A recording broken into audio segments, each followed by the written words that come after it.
Welcome to For the Love of Books, a podcast by CultureNL Libraries. Hi everyone, welcome back to the CultureNL Libraries podcast For the Love of Books. My name is Chris Wilson and I'm the E-Services Librarian for CultureNL. I am super excited about today's episode of the podcast, which is the first episode of Season 3. Can you believe we've reached Season 3 already? And today I'm going to be bringing you an interview that I did with a YouTuber called SJ Strum. Now SJ is probably most famous for her baby name videos on YouTube. She does Baby Name Mondays every Monday and kind of gives lists for people who are maybe looking for a new baby name for when it's on the way. And she also does lots of parenting videos as well. And just before Christmas, she did a video which was all about kind of great book gift ideas for Christmas. And so we saw that and thought we'll reach out and kind of ask her to be part of the podcast and let her kind of talk about some parenting books and things like that she loves. Also some kind of kids books that she loves doing using with her kids. And also just what she's been reading recently as well. So I had the chance to meet up with her online and have that little chat earlier this week, and we'll bring that to you now.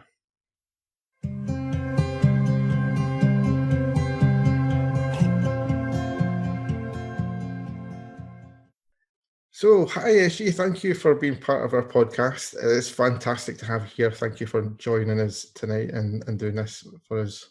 It's lovely to have you on our podcast tonight. Thank you. And I thought maybe I'm a kind of fan of your YouTube channel, being a subscriber and things like that. But just in case anyone doesn't quite know what you're sort of mainly about and things like that, do you want to kind of tell us a little bit more about what it is that you do and a little bit about yourself as well? Yeah, so I'm a YouTuber. I'm also a mum of 3. And YouTube for me was something that I started when I went on maternity leave with my 3rd baby as a way to kind of talk to other parents and connect to them. And it started off as me really sharing things that I was going through. And I think because it was the 3rd baby, I was in that position where I could offload issues. Like, this is so hard, but also I'd been through it before. So I was also trying to offer a bit of, actually, I know this will pass. This is what I did last time. This is what to let go. So it kind of was a voice of experience, but also somebody looking for, it's lonely sometimes, and not all your best friends with babies live in your same town and all of that stuff. Yeah. So it was a really lovely thing for me to do. And then one day I uploaded, I think I was pregnant actually with my daughter, and I uploaded a name video about a list of names that I liked. I've always been fascinated by names. I've always been a big reader, and I always loved names of characters, names of books, like I always was hearing these stories. And I've always felt that names in a book, if you were a writer, they really bring to life somebody's style or personality. And it was something that I've always been really fascinated by. I did an English literature degree with philosophy, and I loved Shakespearean names and all that kind of stuff. So I uploaded the one baby name video, and it was the best video that had the most views on my channel. So I thought, okay, I'll do another. And I did quite a few. And then I turned it into a series. Quite early on in my channel, I started to do Baby Name Mondays. Terrible name, the least creative name, but it's become the big highlight of my channel. And over the last, I guess it's 3 years now, it's escalated to, I've become like a real baby name expert, I guess. So if there's a new story in the press, like if the royals are having a baby, I'll get called up by the BBC. What do you think it's going to be? What do you think of the name? Or if a celebrity has a baby, I've written articles for the New York Times, for Oprah magazine. And it's just become something that people are always fascinated by names, what their own name means, or what they're going to name a baby. And it's actually really what I figured out, when I've ever asked, do you have any issues around names or names you want to pick? It does cause a lot of conversation, let's say. I was going to say drama or tension, but a lot of conversation between couples as well. So it's nice to have a sounding board with somebody else. And that's kind of what I offer through my YouTube channel: inspiration, ideas. And we've just got an amazing community now. I've got over 100,000 on YouTube, and just recorded my own podcast, my own baby name podcast, which will be coming out, and just become a real highlight of my week to be able to connect with other parents as they're going through the start of parenthood in a way. Yeah, and as I've told you before that my wife is pregnant with our second baby, which is one of the reasons why we came across your channel and been watching the baby name Mondays and things like that. And it is something that it's a big decision for people whenever they're at that point, and like you say, trying to get people to, even like a couple, to agree on a name is very, very difficult. And so having that kind of extra resource out there of suggestions is quite good, and you can kind of come up with ones that you can kind of don't really think about all the time. Yeah, and it's kind of a modern way of connecting. I think video, books are amazing, and I love nothing more than, like, my dream day as a child was my mum would take me to a bigger town. I'm from Swindon, and she would take me to like Cheltenham or Bath, and we would go to like a big bookstore and have a cup of tea and a coffee, and I would spend hours picking my books.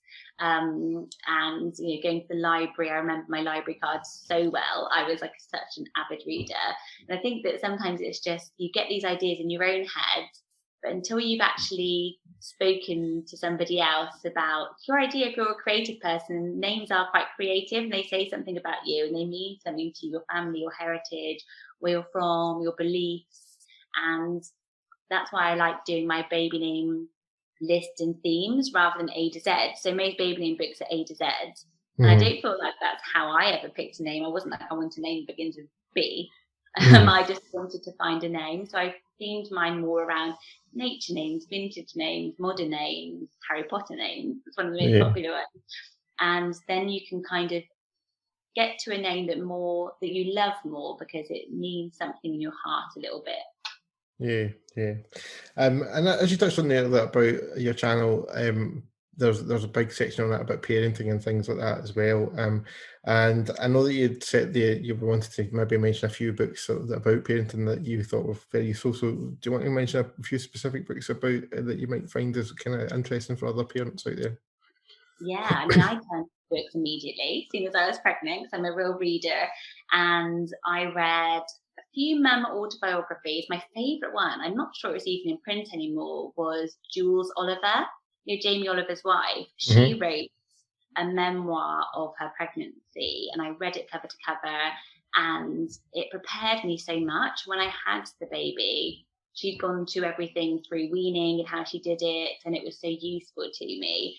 And then I came across, I wanted to kind of I knew I had a very strong style of parenting in a way, and I wanted to have techniques up my sleeve. And gentle parenting is this discipline around not relying on reward, not relying on punishment, and really raising your child in a respectful way in the home from when they're newborn. So I read this book, which is called The Baby Whisperer, by, I think she was a nanny called Tracy Hogg. And it's quite an old book now, but you can still buy it. She did The Baby Whisperer.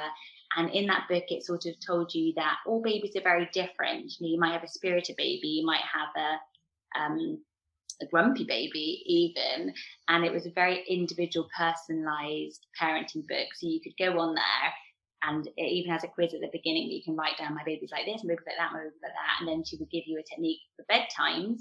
If you've got a spirited baby, this is how they'll be. Or if you've got a textbook baby who does things on their milestones, this is how to react. And it really got me into this idea of, I really responded to it because it was seeing your baby from the outset, even from a tiny newborn, as an individual with their own personality, and responding rather than controlling.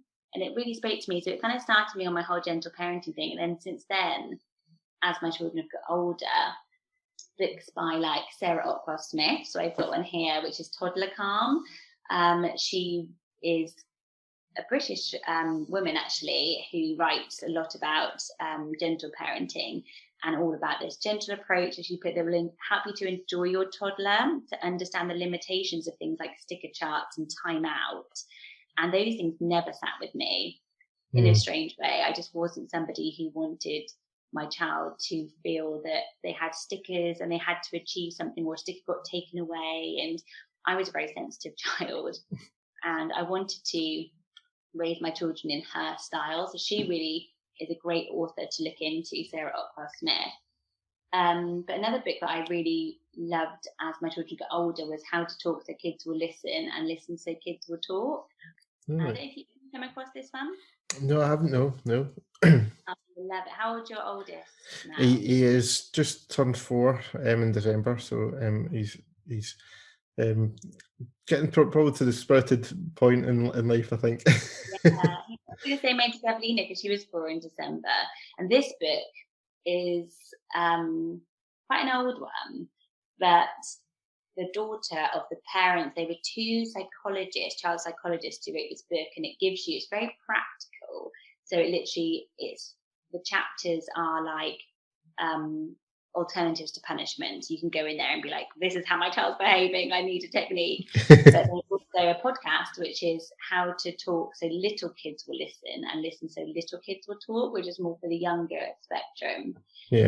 Straight away, things like these techniques that they have. So one was like, make it true in fantasy. So if your child's like, I want chocolate for breakfast or something, that's the one that sprung to mind. Then you go, I would love chocolate for breakfast. How about we imagine if we lived in a chocolate house with a chocolate castle and everyone just ate chocolate all day, and you sort of go along with it.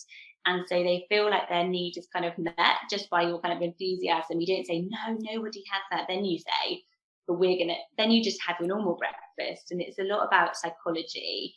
I never studied psychology, but it gives you these techniques. And as soon as I started to try them, I got such great results. And then my new big book is the 5 Love Languages of Children. And this is, again, American, Gary Chapman and Ross Campbell. And it's been quite a huge thing. And once you start to read love languages, it basically says that all of us, sometimes you can be the greatest parent and you're pouring in all this, what you feel is love, in the way that maybe you would want love, but you're still feeling a disconnect and they're still not responding back to you in that way. And it's because they might have a different love language. So, for example, my eldest, and they have 5 different love languages: words of affirmation, acts of service, receiving gifts, quality time, or physical touch. And we all need all of them. But so my middle child, he's huge on physical touch. So in the mornings, it's lots of cuddles, ruffling his hair, stroking his back, skin to skin time, even though he's a bit older. Yeah. That makes him feel loved.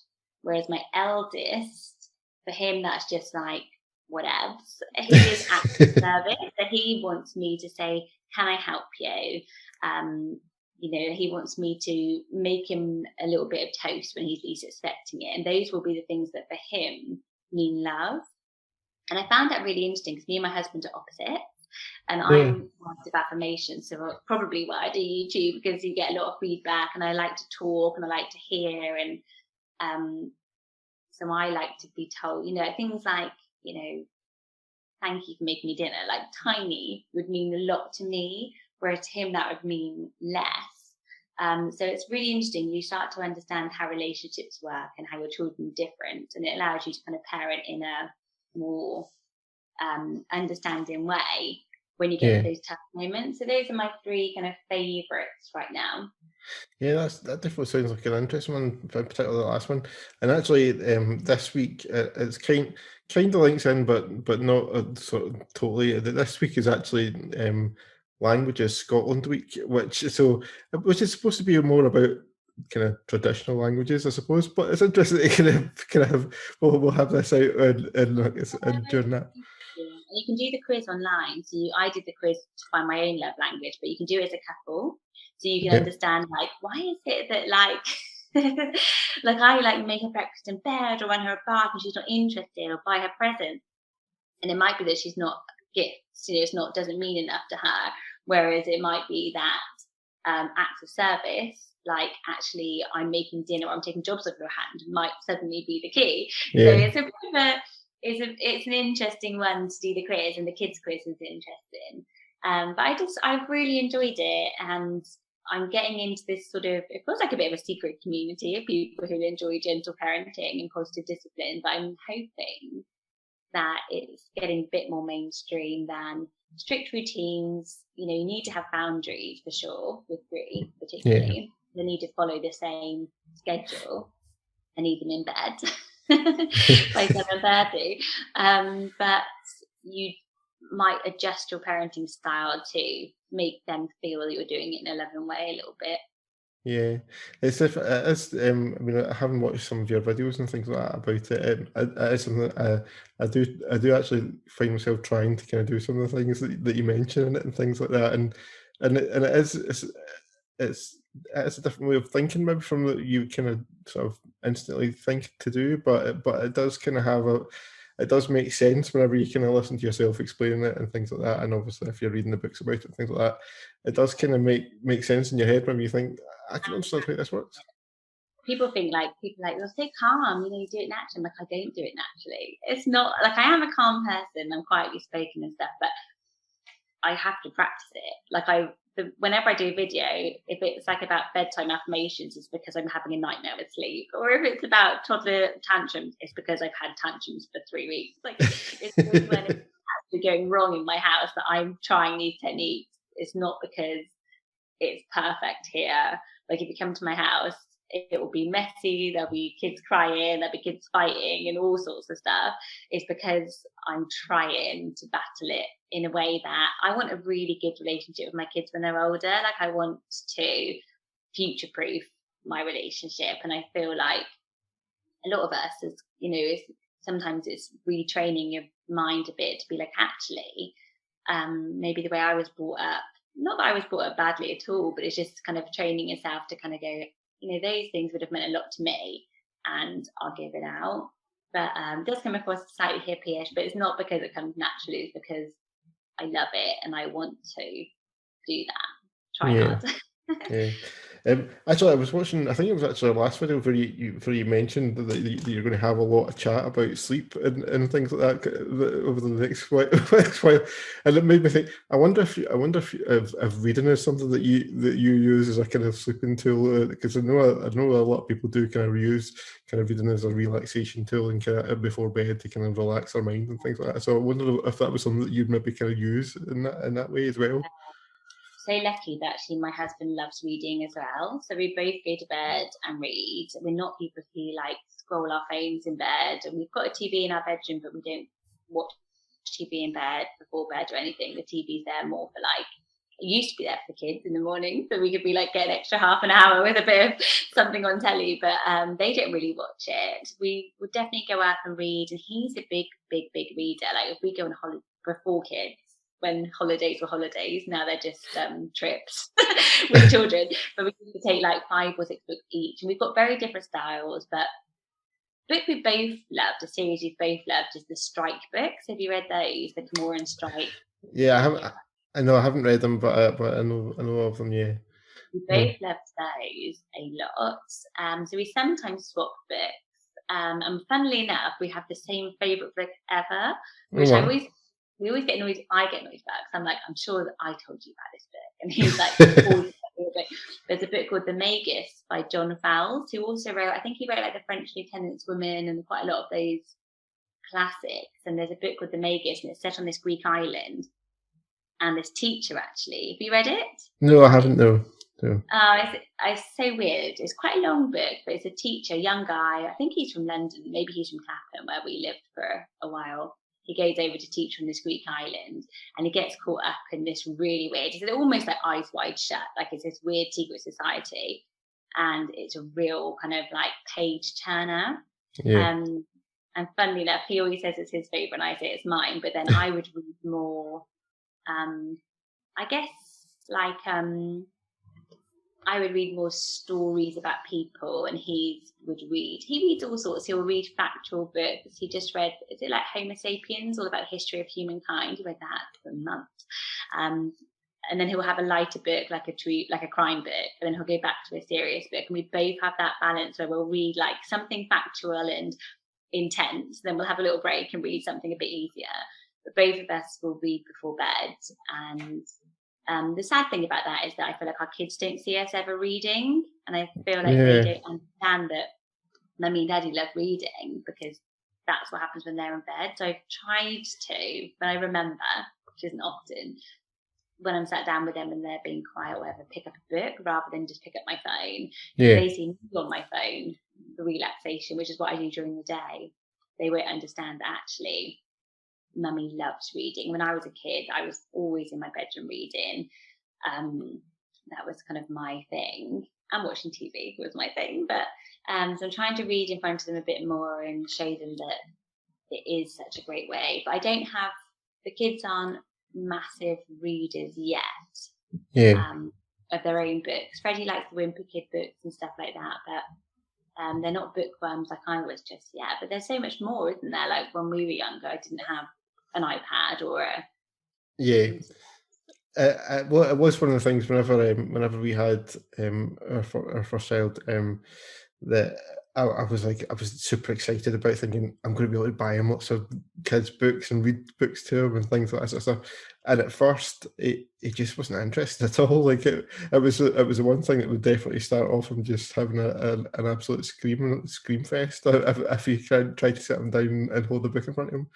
Glad to say that that's a bit different now, and he enjoys kind of we do sort of bedtime books and things like that with him now, which he does enjoy a lot now. But it was one of my sort of like kind of big kind of heartbreaking moments, if you like, whenever I tried to kind of get to sit him down and read, because like obviously being a librarian, reading is quite important to me, and I was looking forward to it. But the library was massive for me. Like I remember when they used to bring the library bus to school. Mm-hmm. Do you remember that? Yeah. They would bring the bus once like a year or something. It was like the highlight of my year. My sister wasn't a reader at all. But I had my library card. I used to play librarian all the time, doing my stamps. And I used to get the same book out every single time. And it's such a great way. Like when I became a mum, I was exactly the same. And it was such a nice thing to rediscover books like The Tiger Who Came for Tea and to reread those again.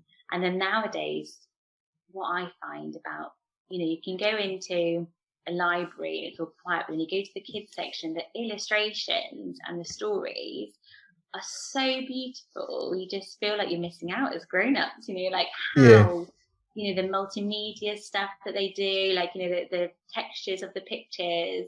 And I used to work in advertising, and whenever we did a brief for a kids brand, we would say, don't forget what kids have, which is this whole world that's so beautifully presented to them. And then you do an advert for a kids and it's quite boring. You need to get into their worlds and bring it to life. And the moral stories now, like I can read the kids books that teach them things. And it's a really special thing with children. We've got so many books.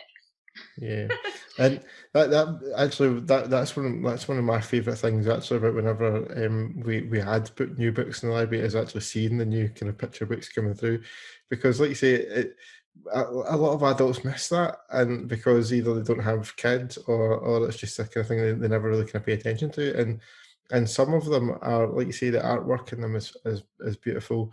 And some of the kind of story, they may only be kind of like 20 pages long or whatever, but like the stories can be really quite meaningful and filled with emotion and just in that short of 20 pages.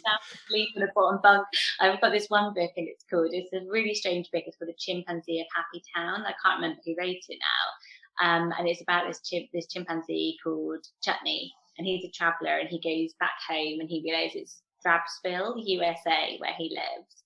And he's been traveling, so he's seen the world. And when he comes back, he realizes that everyone who lives in this town hasn't explored as much as him. And he tries to bring this hope and positivity to the town. And it's just such a nice book. And at the end, it says, he has all these struggles. Like it's a tiny child's book. And at the end, it says, things will always blossom if you dare to set them free. And I used to come home from work sometimes and read that book.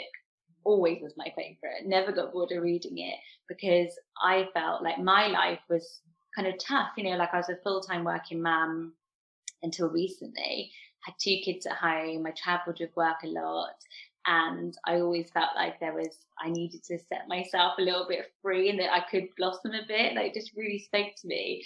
So often the kids are probably like, Mum's crying about this book. But they do have, you can lose yourself in those stories, and they're written so well. And to be able to write for kids, I think everyone feels like they've got a kids book in them, don't they? Everyone writes, I can write one. Yeah, but I'm pretty sure it must be more difficult than everyone seems to think on that front, though, for definite. Well, maybe can I maybe expand on that a little bit? I was going to ask you a little bit about some of your family favourites anyway. In our household, definitely some of my favourite kids' books are by the authors Rachel Bright, Oliver Jeffers and Kes Gray, and with them, Rachel Bright does ones like The Lion Inside, and things like that, and they've always got lovely little meanings inside in them. There's also one, The Worrysaurus, which is a kind of lovely little story about a little dinosaur who kind of has some worries, and kind of as the story goes on, they kind of get little kind of ways how to deal with that and things like that kind of stuff. The Oliver Jeffers ones I just love because the illustrations in them. He's a kind of artist, and his illustrations are beautiful. And the Kes Gray ones, in particular, the kind of Oi Frog ones, are hilarious because they're funny. just love them for that. Yeah. What is there any ones in particular that your kids love, and that you kind of love reading to them for like bedtime and things like that? Yeah, I've got, lots and lots of classics, but there's one that I've discovered just recently. I think it's a new author. I'm just looking up, she's called Kim Hilliard, and she wrote one book called Mabel in the Mountain, and it's a story about believing in yourself. And it's this little, I think Mabel is like a little fly, and she has this ambition that she wants to climb a mountain, and everyone's like, no, Mabel, you can't do that. That's not what we do. And she wants to swim with sharks. She wants to like do all these things. And then the story kind of follows little Mabel as she kind of tries to achieve her dreams. And what's lovely in the middle, and again, it speaks to me a bit because doing social media in a way, there's all these sort of, it says like somebody got there faster, somebody got there better than you, or somebody did this amazing thing, and then she starts to lose a bit of belief in herself, and she's like, actually, I won't climb a mountain, I'll just climb this little hill around the corner. And in the end, obviously, she has a word with herself, and she manages to climb the mountain, and she goes back home, and then she realizes that all her friends have changed their beliefs, and her friends are like, actually, I'm going to write my book, and I'm going to do that. And it kind of speaks to you in a way of it's a bit like, I guess, I never know what that book is, that Never Giving Up.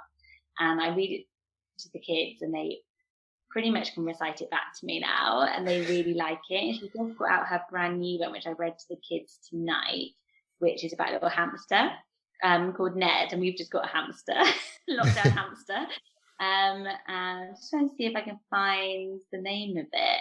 I think it's called Ned and the Great Garden Race, and it's a book about kindness. So this little hamster, he's really ambitious, and he wants to go off by himself and win this race. So he's rushing off, and on the way he passes like this little slug who's lost, and somebody who's stuck in a hole, and somebody who's hungry but he doesn't stop. And then he gets into trouble on his race, and rather than try to finish the race, he thinks, actually, I'm going to go back and I'm going to help people. And he goes back on the race, helps all the others. And it's just, again, like a really beautiful story about kindness. And I feel like, I don't end up having to have those conversations with the kids, because I think it goes into their subconscious to be like Ned today, be like Mabel. Yeah. They just kind of get it.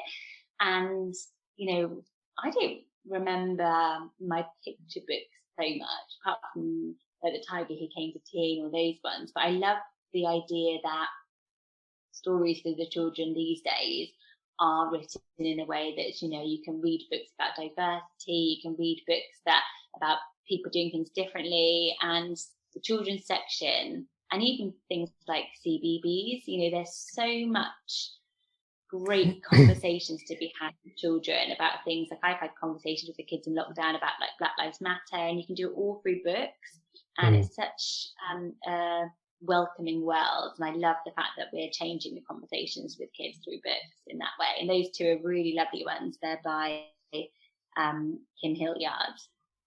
I would really recommend them. Yeah, I think I'll probably look the ones up, I think, later on to look at them as well.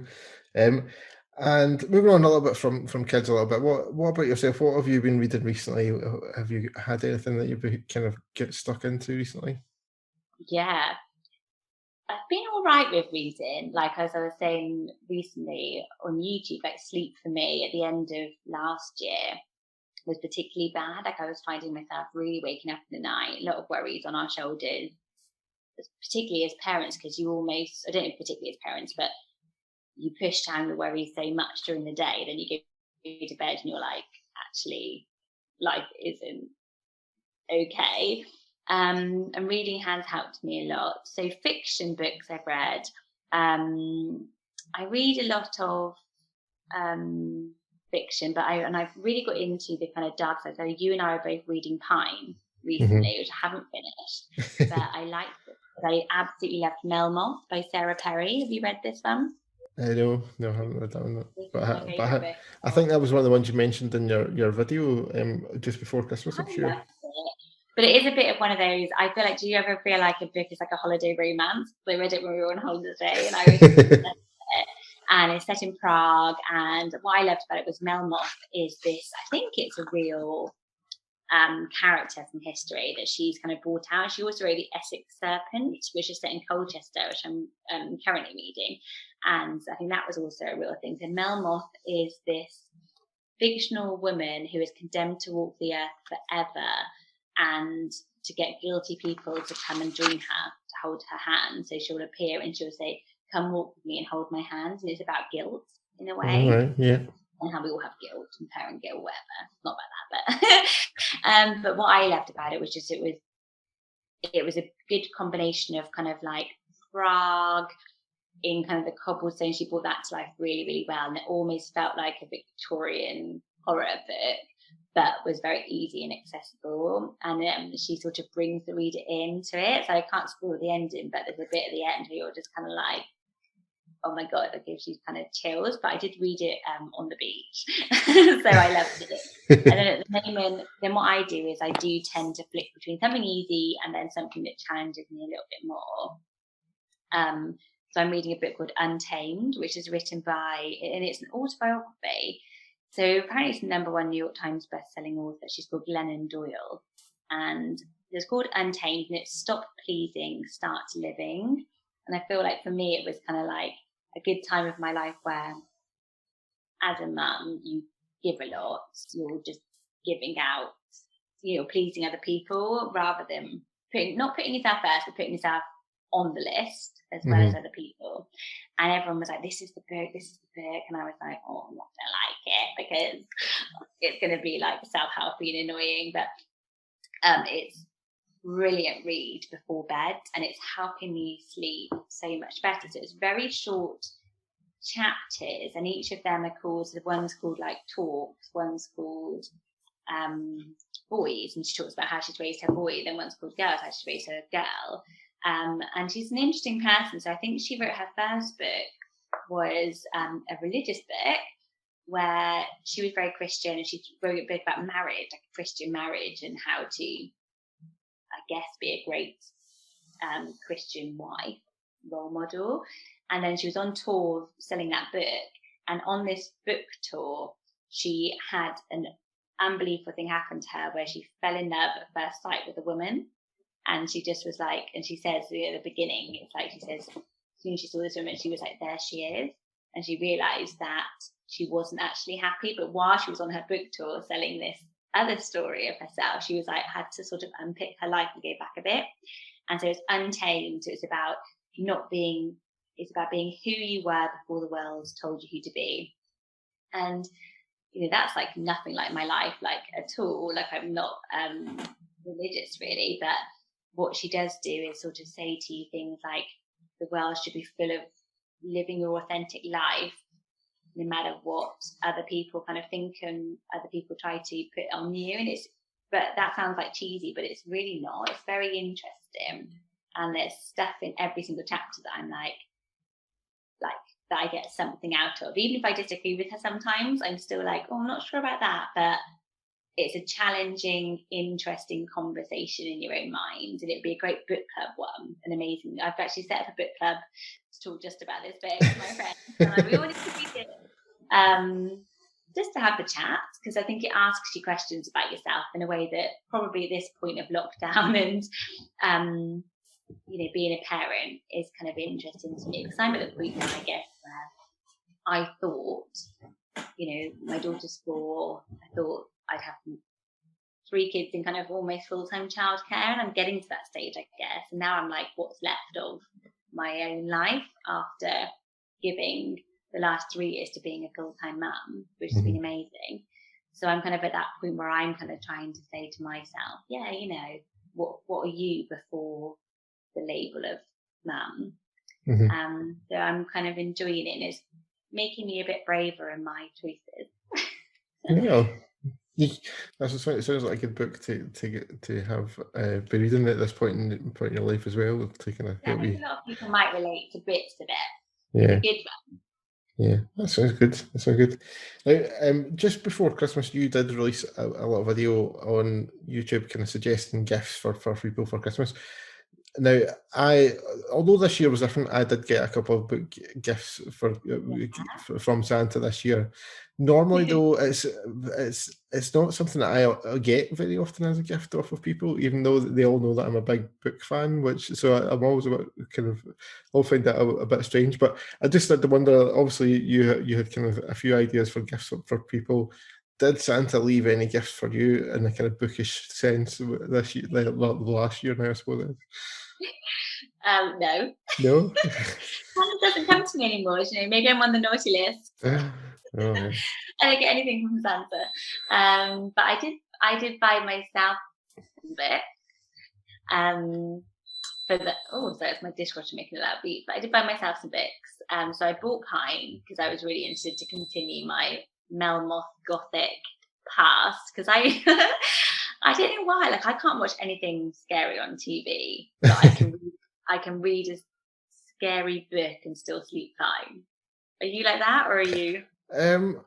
I guess I'm actually a little bit. I mean, I'm not a big, massive horror fan in terms of in terms of films and things like that. But like things like the kind of.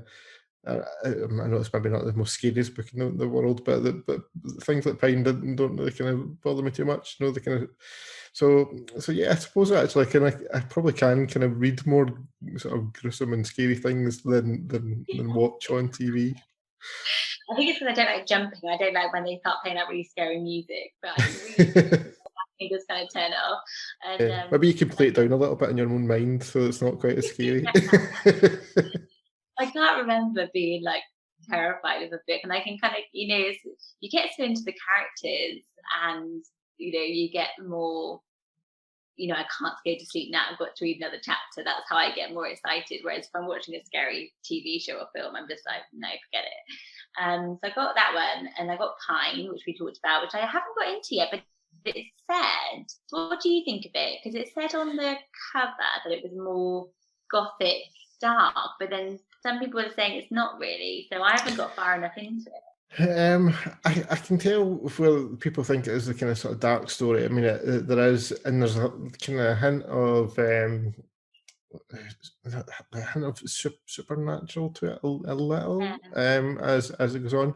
I think it's one of those ones that while I was reading it, I kind of felt as if it did take a while to kind of get going. But the sort of ending is quite good, and it really did hook me in. So it's worth kind of sticking with.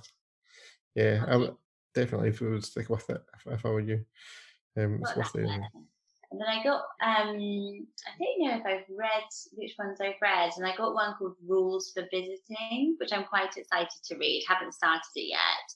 I have to Google the author, but it's about a woman who is in her 40s, and what I thought was it'd be quite a good lockdown read, because we've all been kind of disconnected from our friends for so long, and I don't think it's about lockdown, but she decides that she's quite lonely, and she thinks, actually, I've had these great friends in my life in the past, but you fall out of connection with them, like maybe they were like school friends or uni friends, and you know, you get more, live further away, life takes over. So she goes to visit, I think, 3 or 4 of her old friends, and you get to go along on each visit with her, and each one of them kind of brings out something about her or her life, and it kind of, I feel like that would be a really interesting read for me, because of the fact that, you know, soon, hopefully, March the 8th, exactly on that day, and my life will be back. We'll all kind of get to, you know, at some point we'll be going back out again. And there's friends of mine, best friends, that I haven't seen, family, you know, you haven't seen in so long.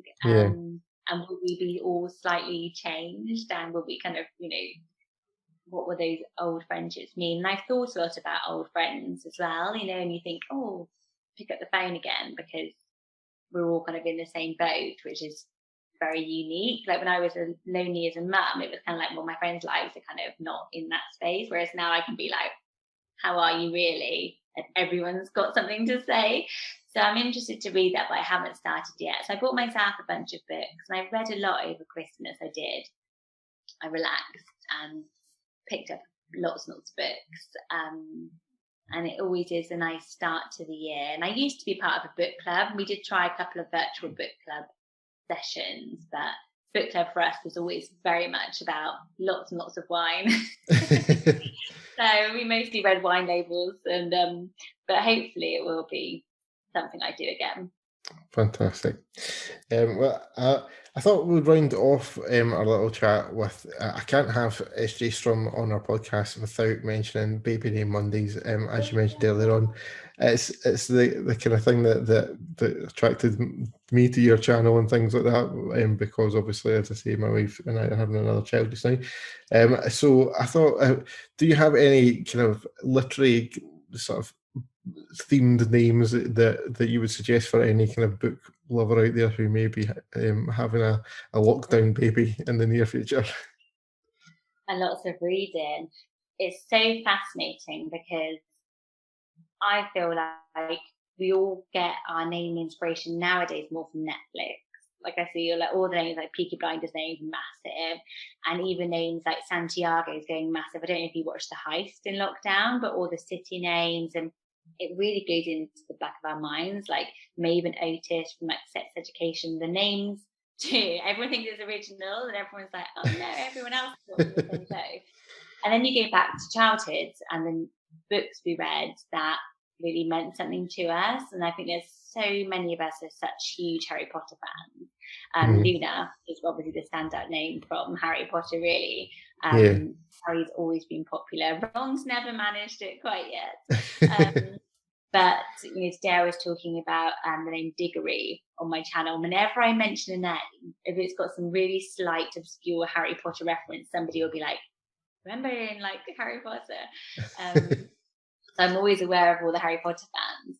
And I did a name list on Harry Potter, but I made it a bit more like the characteristics of the houses and stuff. And I think if you loved a book, like I love the name Enid, like Enid Blyton was something huge for me. And Bronte actually is becoming a more popular name after the Bronte sisters, things like that. And then you get the sort of romantic names like Heathcliff and all of that kind of thing, and Shakespeare names. What's interesting about the Shakespeare names is becoming a bit more like Ophelia, which I'm a bit surprised about because she was always a bit of a tragic heroine.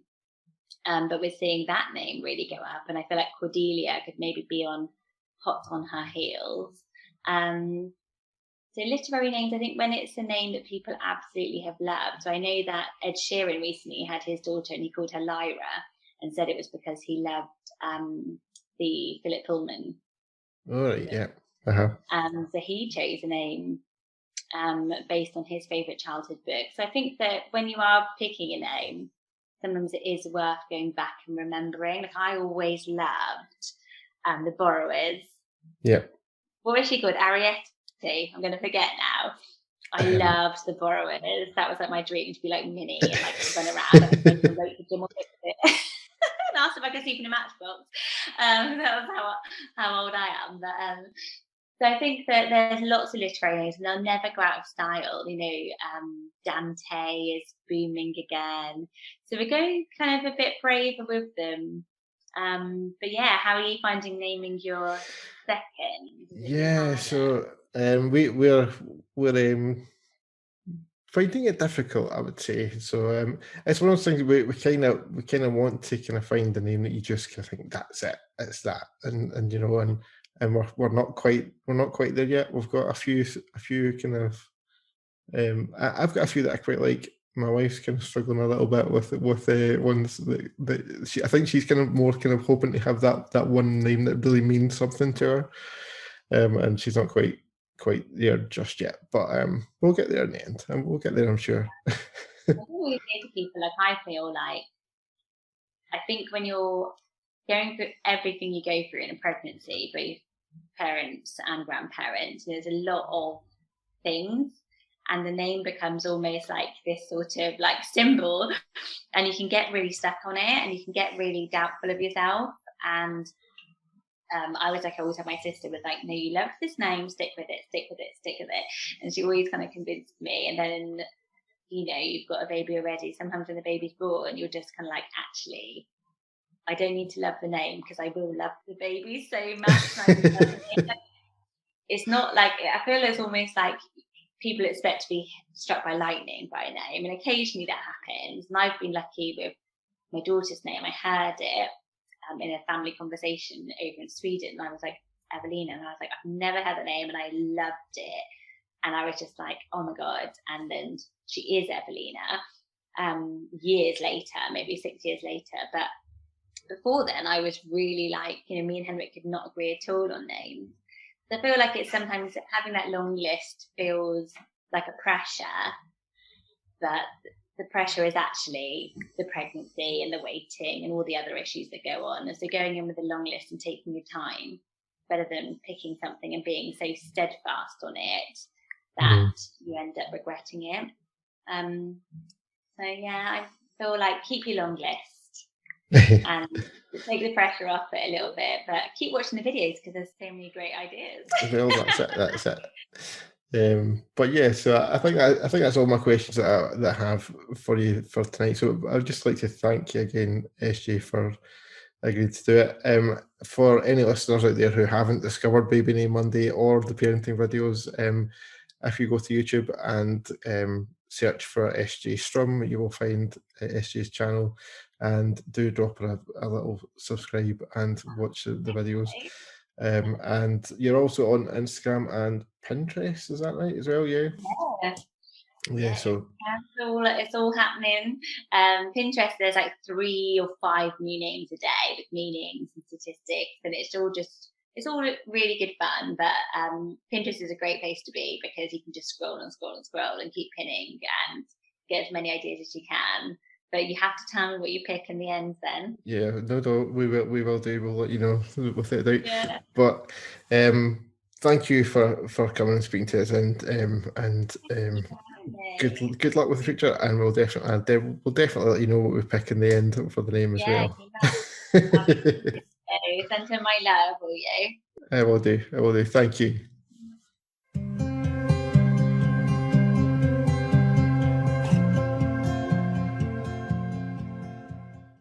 So there you have it, guys. Thank you very much for listening, and thank you very much to SJ as well for coming along and chatting with me the other night and helping us bring this episode to you. If you haven't subscribed to SJ already and it's something you think you might be interested in, do drop her a little subscribe on YouTube by searching for SJ Strum and kind of watching out for our content on there. It's definitely interesting and very much kind of worth the follow to kind of have a look and see what is there. From a library point of view, we are still closed, unfortunately, but our e-services are still active as always, and you can download the BorrowBox app and access ebooks and e-audiobooks 24/7 through there, and all you need to do is sign in using your library card number and your library password. If you don't know your library password, you can request it by going to www.culturenl.co.uk/password request and filling out the form there, and one of our staff will get back to you with your password as soon as we possibly can. On top of that, we're soon coming up to our Love Libraries period, where we would normally have events in our libraries, but obviously we can't at the moment. So we are taking it online, and from the 8th to the 14th of February, which is Valentine's Day, we will have a whole host of health and well-being events happening online for you to get involved in some way. All the details for that is on our website as well. So if you go to www.culturenl.co.uk/lovelife, you'll find out all the events that are happening over the next week. and we hope you enjoy that as well. And there will be also a special podcast specifically for Love Life as well happening too, so do watch out for that. But that's all for us for now, guys. If you have enjoyed this podcast, do leave us some feedback either by using the hashtag FLBpodcast or by dropping us an email to librarypodcast@culturenl.co.uk. But we will be back very soon with more episodes, so do watch out for that. And that's all for us for now, guys. Bye-bye.